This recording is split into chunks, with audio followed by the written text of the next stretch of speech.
once again with MIA Microflight.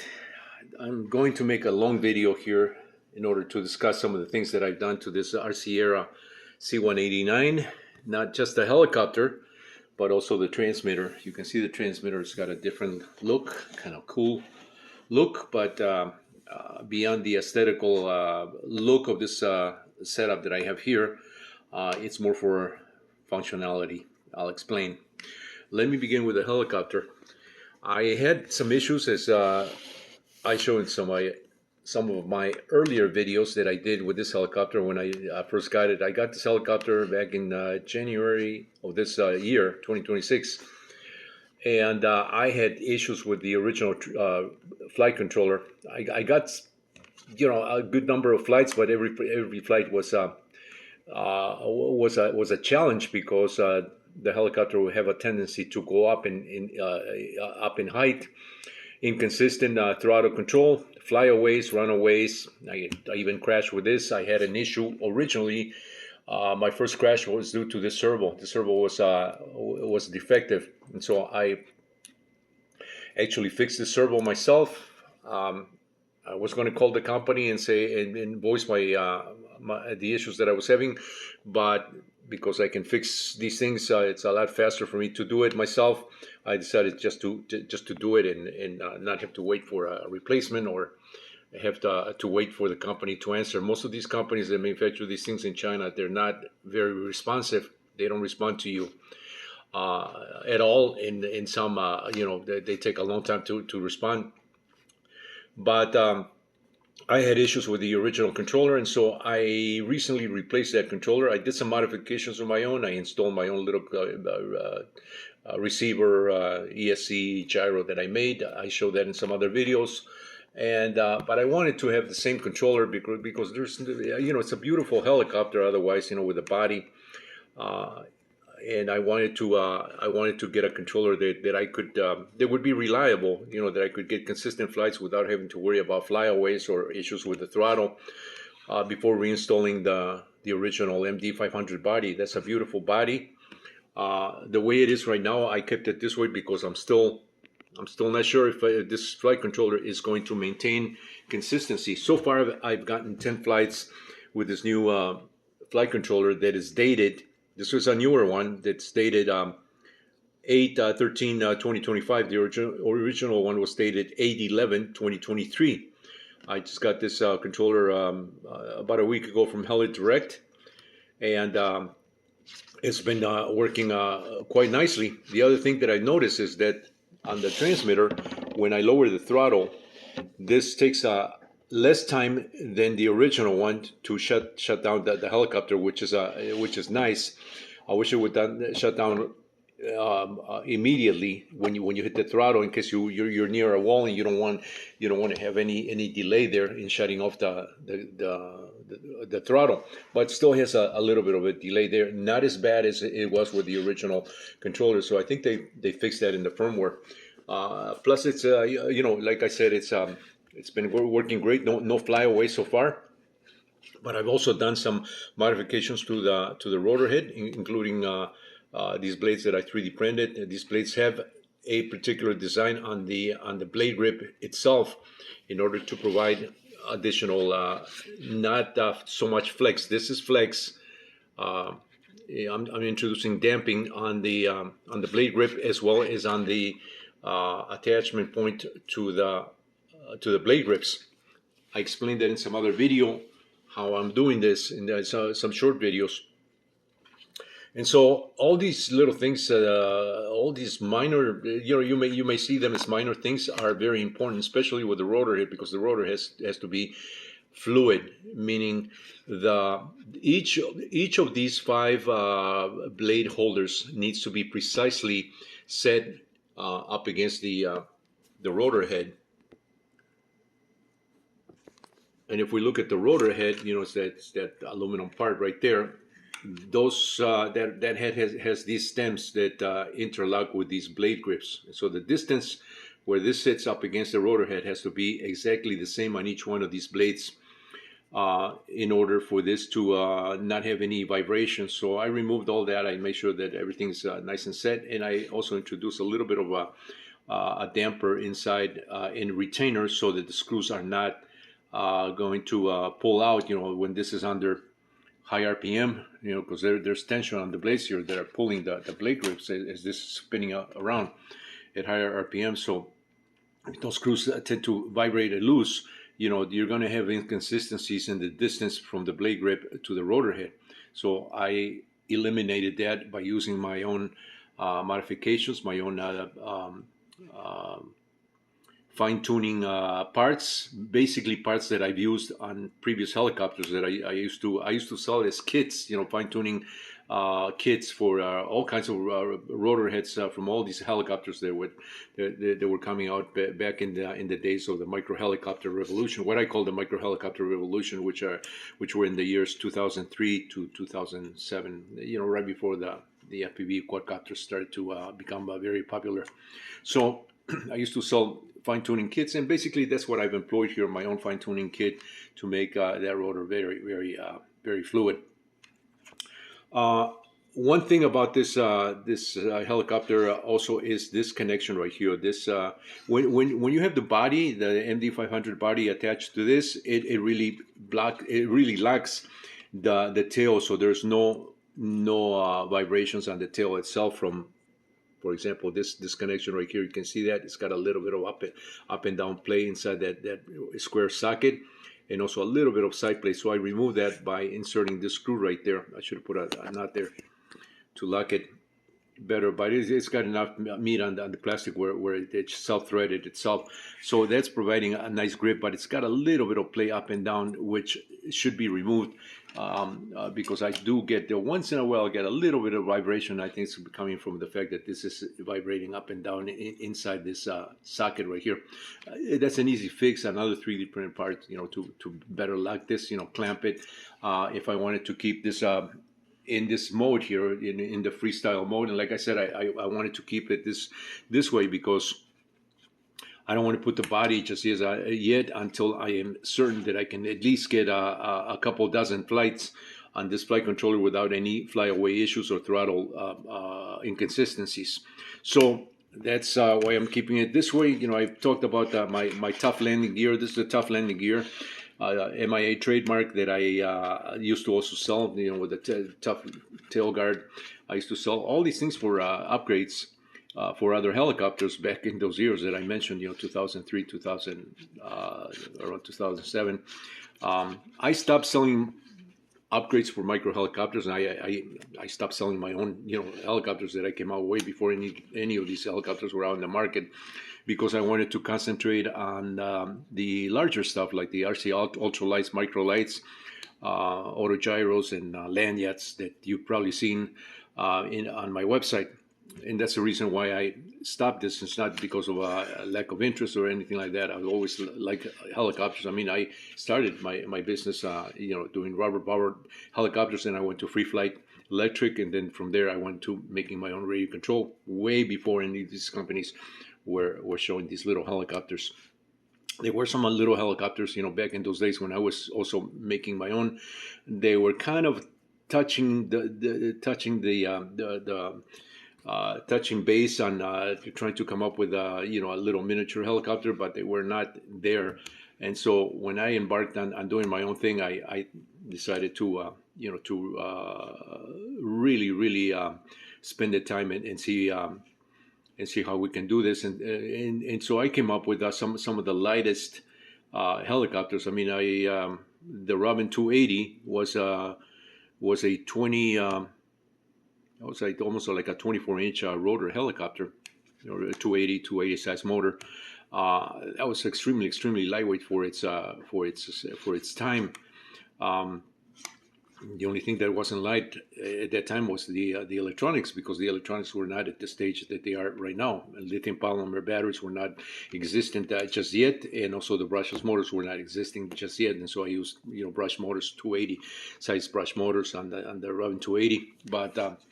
But basically, just to give you a little background on these things and how I came to came to really understand from a working perspective, working directly on my own designs and analyzing all these little areas here and where we can refine them.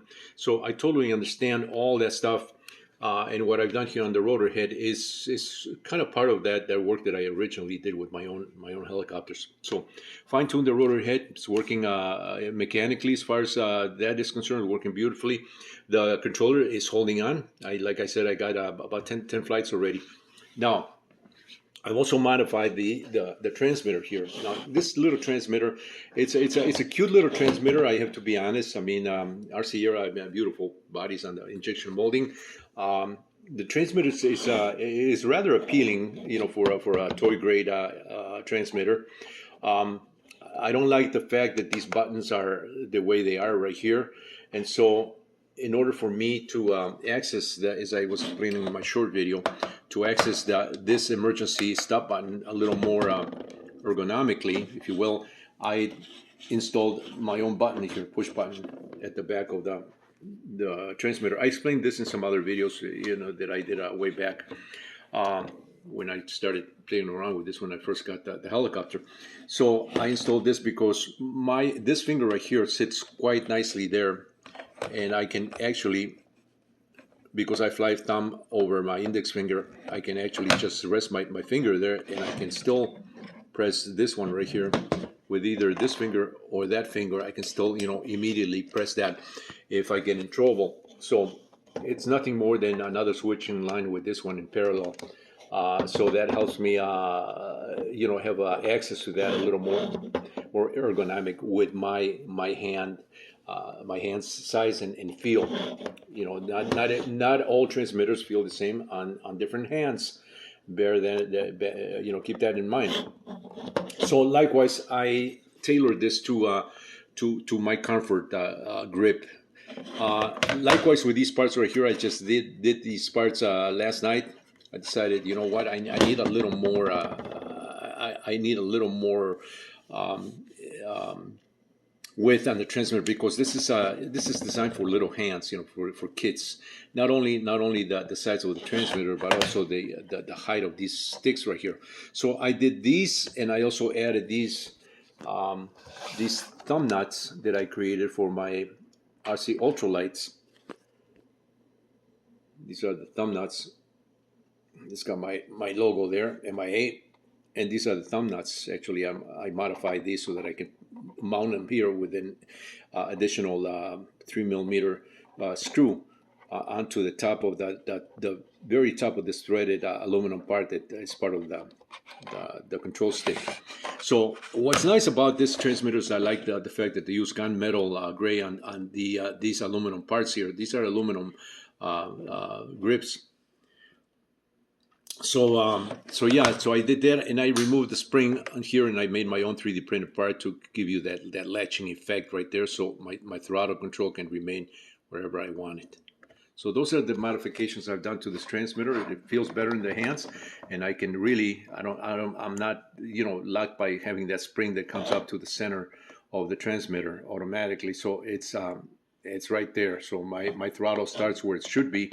So it's more like a regular hobby grade transmitter that you would use, you know, to fly, you know, just your typical RC helicopters. So those things, those modifications may not be a lot, but they are significant in helping me, you know, with my type of grip and my comfort level. You know, this may work differently on somebody else's hands, but just the fact that I'm extending this, you know, with these rests here for your hand palms are helping. The fact that this is longer, these sticks are longer here, makes it feels more like a regular transmitter. And this too right here, the fact that it's got, you know, that surface with my logo, it makes for a nice grip right there. I don't need the crowns here. I did design one of these with the crowns, and I didn't really like it. These work a lot better. These little parts that I repurposed, it just feels really great here because they're hexagons, and it's a good feel there. So that is my transmitter. Those are my modifications to this C189. And like I said, if I get another maybe another dozen flights with this particular um, flight controller, I will remove my protective landing gear here. I mean, this I kept it because in case I need to drop the helicopter from 20, 30 feet, you know, it's going to come down and it's going to just bounce back, bounce up, and and so it's protection, you know, also for the tail. You know, the tail doesn't it's not going to get messed up. So it's more for a you know, while testing all these things and making sure that everything's working perfectly before I reinstall the body, because I didn't want to mess up that body. Those bodies go for about $40, you know, for a set of pieces, you know. So it's quite an expense, you know, to do a body. I wish they would. If they were $15, I wouldn't be so concerned, you know. If it was half the price, but things are so expensive these days that you know, you have to.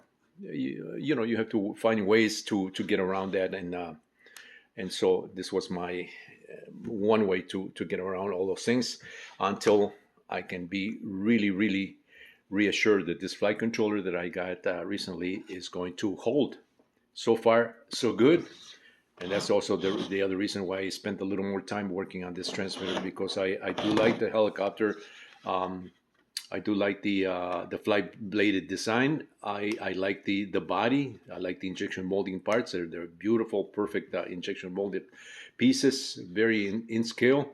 And I do plan on adding more lights. When I put the body back, you'll see my full effect of the Hughes 500 as it should be, not just with the light at the back or at the light at the front, but full navigation lights. And I've done navigation lights for miniature planes, my own planes, and the same navigation lighting system that I've employed on the little ones I plan on installing on this one.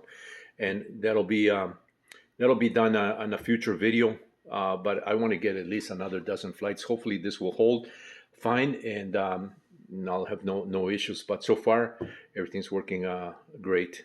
The optical sensor right here, the optical flow sensor, there's a way to fine tune this by, you can see that, let me focus in on this and let me talk about this too, because this is something that I've been playing around with, is that is basically a pinhole camera. And you can twist that ring right there. You can twist it left or right. It's a little tricky to twist it. You got to use a tweezer or some kind of a tool to do that. But you can certainly twist that and adjust the focal point. Now I was trying to do that while measuring the transmitter output signal here with ground to see if that changes, but I didn't get any variations in voltage there. So I think I was getting like what was I getting? 3.66 or something like that. So I remember that this pinhole camera that they're employing here is very similar to the ones that were used on the first Mobius cameras, you know, those little Mobius keychain cameras. And so I remember adjusting those cameras, also the focal point, by twisting the left and right, this little lens section right here. So the same thing, you can do that with that, but there's got to be a way to measure the signal. I was thinking maybe if we, because the camera sees, you know, is always looking at the ground, an area of the ground. That's how it's maintaining its position, horizontal positioning, by measuring by metering the ground surface to the lens here, and it's sending a signal back, you know, to the computer. So that signal is got to be in the form of you know, a voltage level. And so if we're measuring the voltage level of that signal, you know, we can fine tune that if we know exactly what that voltage level should be. It's just that I don't know what that voltage level should be.